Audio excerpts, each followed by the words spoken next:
Yes, good morning. तो last lecture में cover किया था एक टॉपिक, और वो था मोस्ट इम्पोर्टेंट कि variation of molar connectivity with concentration, कि कंसंट्रेशन के साथ साथ मोलर कनेक्टिविटी स्ट्रॉन्ग इलेक्ट्रोलाइट की और वीक इलेक्ट्रोलाइट की कैसे वेरी करती है। उसमें एक टर्म पड़ी थी एलएमसी के बारे में। तो इसके बारे में स्टडी किया था लास्ट टाइम, इस ग्राफ के बारे में, कि इसमें क्या था कि कैप एम सी मतलब molar connectivity at concentration C versus concentration. तो इसके बारे में स्टडी किया था इस ग्राफ के बारे में। ग्राफ प्लॉट किया था between molar connectivity at concentration C versus concentration. तो ये ग्राफ था स्ट्रॉन्ग इलेक्ट्रोलाइट का और ये वाला ग्राफ था वीक इलेक्ट्रोलाइट का। अगर आप पास स्ट्रॉन्ग इलेक्ट्रोलाइट वाला जो ग्राफ है, अगर आप इसका एक्सट्रापोलेट करते हैं तो ये वाला जो कर्व है ये इस लाइन पे टच करेगा। क्यों? क्योंकि स्ट्रॉन्ग इलेक्ट्रोलाइट्स वो होते हैं जो आइंस में कम्प्लीटली ब्रेक होते हैं, तो इसमें नंबर ऑफ आइंस ज़्यादा बनेंगे। अगर नंबर ऑफ आइंस ज़्यादा बनेंगे तो उनमें इंट्रैक्शन भी क्या होगी? ज़्यादा। इसलिए कंडक्टिविटी इनकी एकदम से इंक्रीज नहीं होगी, तो वो धीरे धीरे इंक्रीज होगी। और इस पॉइंट पे इन्फिनिट डाइल्यूशन है, और इन्फिनिट डाइल्यूशन पे मोलर कनेक्टिविटी की जो भी मैक्सिमम वैल्यू होती है उसी को बोला था एलएमसी। तो स्ट्रॉन्ग इलेक्ट्रोलाइट के केस में एलएमसी को फाइंड आउट करना with the help of this graph possible है। बट अगर आप बात करते हैं वीक इलेक्ट्रोलाइट की, इसमें क्या होता है कि वीक इलेक्ट्रोलाइट्स वो होते हैं जो आइंस में पार्शली ब्रेक होते हैं, मतलब इसमें नंबर ऑफ आइंस कम बनते हैं। अगर नंबर ऑफ आइंस कम बनेंगे तो उन आइंस के बीच में इंट्रैक्शन भी क्या होगी? कम होगी। अगर इंट्रैक्शन कम होगी तो उनकी कंडक्टिविटी एकदम से इंक्रीज कर जाएगी।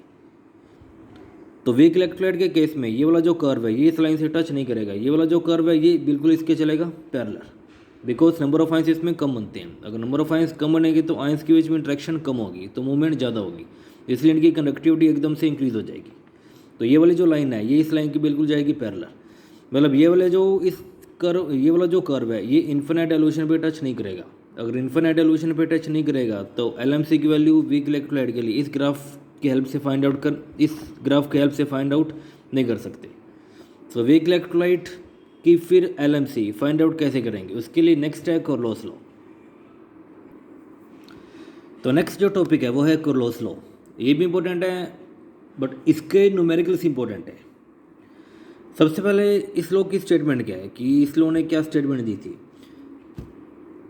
कि it states that limiting molar conductivity of an electrolyte is equal to the sum of limiting ionic conductivity of cation and anion multiply with number of ions produced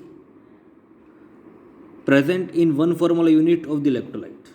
ये इस लॉ की statement है, मैं इसको repeat कर रहा हूँ कि it states that limiting molar conductivity of an electrolyte is equal to the sum of limiting ionic conductivity of cation and anion each multiply with number of ions present in one formal unit of the electrolyte। तो ये इस law की statement है। अब इसका meaning क्या है? चाहे इलेक्ट्रोलाइट स्ट्रॉन्ग है चाहे इलेक्ट्रोलाइट वीक है, इस लॉ की हेल्प से आप एलएमसी की वैल्यू फाइंड आउट कर सकते हैं, स्ट्रॉन्ग इलेक्ट्रोलाइट की भी और वीक इलेक्ट्रोलाइट की। अब इस लॉ की जो मैंने अभी स्टेटमेंट बताई थी उसका मीनिंग क्या है? जैसे मान लो फॉर एग्जांपल NaCl किस में ब्रेक होगा? Na पॉजिटिव और Cl नेगेटिव। अपने को NaCl की निकालनी है लिमिटिंग मोलर कंडक्टिविटी, तो कैप M नोट तो ये रिप्रेजेंट करेगा LMC, और किसकी निकालनी है? NaCl की। इज इक्वल टू NaCl किस में ब्रेक होगा? सोडियम कटायन प्लस में क्लोराइड आयन, मतलब Na पॉजिटिव और Cl नेगेटिव। तो कटायन की लिमिटिंग आयनिक कंडक्टिविटी, जो आयन की कंडक्टिविटी आएगा उसको बोलते हैं लिमिटिंग आयनिक कंडक्टिविटी। तो कटायन की लिमिटिंग आयनिक कंडक्टिविटी प्लस में कर दो अनायन की लिमिटिंग आयनिक कंडक्टिविटी, मतलब कटायन और अनायन की लिमिटिंग आयनिक कंडक्टिविटी को ऐड करना है आपस में, और कुछ भी नहीं करना। कि जो कटायन बनेगा और जो अनायन बनेगा उन दोनों की लिमिटिंग आयनिक कंडक्टिविटी दोनों को आपस में ऐड कर दो, और जो नंबर ऑफ आयंस बनेंगे उस नंबर से मल्टीप्लाई करना है। कि 1 मोल इलेक्ट्रोलाइट से जितने आयन बनेंगे उतने नंबर से मल्टीप्लाई भी करना है। जैसे सोडियम आयन कितना बनेगा? 1, तो 1 से मल्टीप्लाई। Cl आयन भी कितने बनते हैं? 1, तो 1 से मल्टीप्लाई। इसकी मैं स्टेटमेंट रिपीट कर रहा हूँ कि limiting molar conductivity of an electrolyte is equal to the sum of limiting ionic conductivity of cation and anion each multiply with number of ions present in one formal unit of the electrolyte. कि one formula unit मतलब 1 मोल में, कि 1 मोल electrolyte में जितने भी ions बनेंगे उस number से मल्टीप्लाई भी करना है, बट ब्रेक सही करना। जैसे एल्यूमिनियम सल्फेट है, सबसे पहले इसको ब्रेक करना है। ये ब्रेक किस में होगा, 2Al3 पॉजिटिव प्लस में 3SO4 नेगेटिव। अपने को निकालनी है limiting molar connectivity of aluminium sulphate. तो cap M naught limiting molar connectivity इसकी निकालनी है। तो limiting ionic connectivity of cation and anion इसके सम के इक्वल आएगा। तो पहले limiting ionic connectivity of aluminium ion plus में कर दो limiting ionic connectivity of sulphate ion, और जितने नंबर में आयन्स बनेंगे उस नंबर से मल्टीप्लाई भी करना है। तो एल्यूमिनियम आयन कितने बन रहे हैं 2, तो 2 से मल्टीप्लाई। सल्फेट आयन कितने बन रहे हैं 3, तो 3 से मल्टीप्लाई।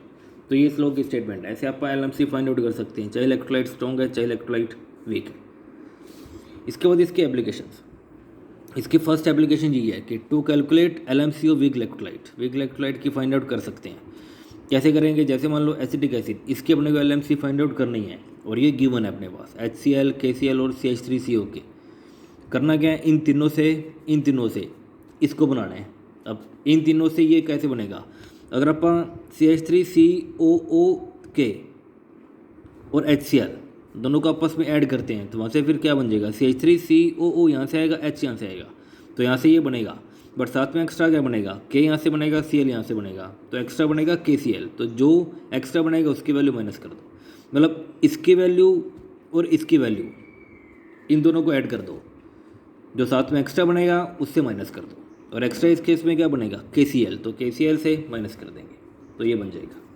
ऐसे आप फाइंड आउट कर सकते हैं। इसकी वैल्यू गिवन होगी, इसकी वैल्यू भी गिवन होगी, मतलब इन दोनों वैल्यू को ऐड करना है और माइनस करेंगे KCl वैल्यू से, क्योंकि ये एक्स्ट्रा बनेगा।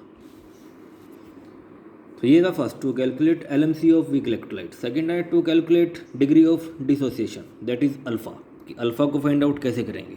और अल्फ़ा को निकालने का ये एक फॉर्मूला है, कैप एम सी डिवाइड में कैप एम नोट, मतलब molar conductivity at concentration C divide में molar connectivity at infinite dilution, या इसी को बोलते हैं लिमिटिंग मोलर कनेक्टिविटी या LMC। तो कैप एम सी डिवाइड में कैप एम नोट, इसी रेशो को बोलते हैं alpha. Third, to calculate dissociation constant of weak electrolyte. Dissociation constant मतलब के निकालना है, और ये 7th का B पार्ट है आई थिंक, उसमें पढ़ा था ओस्टवर्ल्ड डाइल्यूशन लॉ, सेम उसकी डेरिवेशन है, रिपीट हो रही है यहाँ पे। वीक इलेक्ट्रोलाइट इसको ऐड कर दो वाटर में, यहाँ से पहले क्या होगा CH3COO माइनस प्लस में hydronium ion at T is equal to 0 मतलब अभी रिएक्शन स्टार्ट नहीं, मान लो इसकी इनिशियल कंसंट्रेशन आप मान के चल रहे हैं C, अभी रिएक्शन स्टार्ट नहीं हुई, तो ये फिर 0 बनेगा और ये भी 0 बनेगा। आफ्टर टाइम T ये कुछ ना कुछ क्या हो जाएगा, कम होना स्टार्ट हो जाएगा। मान लो C अल्फ़ा कम हो गया, अगर C अल्फ़ा कम होगा तो यहाँ पे कितना बनेगा C अल्फ़ा, यहाँ पे भी कितना बनेगा C अल्फ़ा। और एक लॉ पढ़ा था, लॉ ऑफ केमिकल इक्विलिब्रियम +1 में, उसके अकॉर्डिंग लिखना है अपने को इक्विलिब्रियम कांस्टेंट। अब K कैसे लिखते होते हैं, जो प्रोडक्ट है उसकी कंसंट्रेशन आएगी ऊपर और जो रिएक्टेंट है उसकी कंसंट्रेशन आएगी नीचे। तो जो प्रोडक्ट है इसकी कंसंट्रेशन ऊपर डिवाइड में कंसंट्रेशन ऑफ रिएक्टेंट।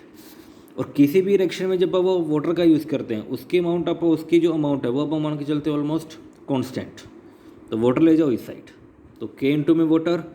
अब वैल्यूज पुट कर दो, CH3COO माइनस इसकी वैल्यू क्या है C अल्फ़ा, हाइड्रोनियम आयन इसकी वैल्यू क्या है C अल्फ़ा, और डिवाइड में क्या बचेगा CH3COH, क्योंकि वाटर जाएगा इस साइड, डिवाइड में सिर्फ ये बचेगा एसिटिक एसिड, और इसकी वैल्यू क्या है C माइनस C अल्फ़ा।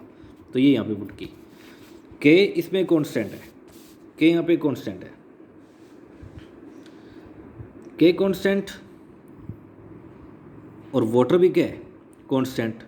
तो कॉन्स्टेंट इंटू में कॉन्स्टेंट, न्यू कॉन्स्टेंट आएगा, दैट इज आपने मान लिया KC। तो यहाँ से ये बनेगा C² इंटू में अल्फ़ा स्क्वायर, और डिवाइड में क्या बचेगा C यहाँ से लेना कॉमन, तो यहाँ बचेगा 1 माइनस में अल्फ़ा, तो ये C से C कैंसिल आउट, तो यहाँ से बचेगा C अल्फ़ा स्क्वायर डिवाइड में 1 माइनस अल्फ़ा। तो ये फॉर्मूला बनेगा डिसोसिएशन कांस्टेंट को निकालने का। तो किसी भी वीक इलेक्ट्रोलाइट का डिसोसिएशन कांस्टेंट आप कैसे निकालेंगे, तो डिसोसिएशन कांस्टेंट निकालने के लिए अपने को एक तो चाहिए कंसंट्रेशन, ये गिवन होगा। अल्फ़ा गिवन हो भी सकता है, नहीं भी हो सकता। अगर मान लो अल्फ़ा नहीं गिवन तो फिर अल्फ़ा कैसे निकालोगे, अल्फ़ा को निकालने का फॉर्मूला ये कि कैप एम सी डिवाइड में cap M naught, cap M C given होगा ये निकालना पड़ेगा, और कैप एम और ये मतलब एल एम सी कैसे निकालेंगे, with the help of Carnot law. ऐसे आप फाइंड आउट कर सकते हैं। तो LMC को आप with the help of Carnot law निकाल सकते हैं। तो ये चीज़ की एप्लीकेशंस कार्नोट लॉ की, कि कोलोस लॉ क्या होता है और उसकी क्या क्या एप्लीकेशन है। तो 3 इसकी एप्लीकेशन है। फर्स्ट है to calculate LMC of weak electrolyte, second है to calculate degree of dissociation that is alpha, और थर्ड है to calculate dissociation constant of weak electrolyte.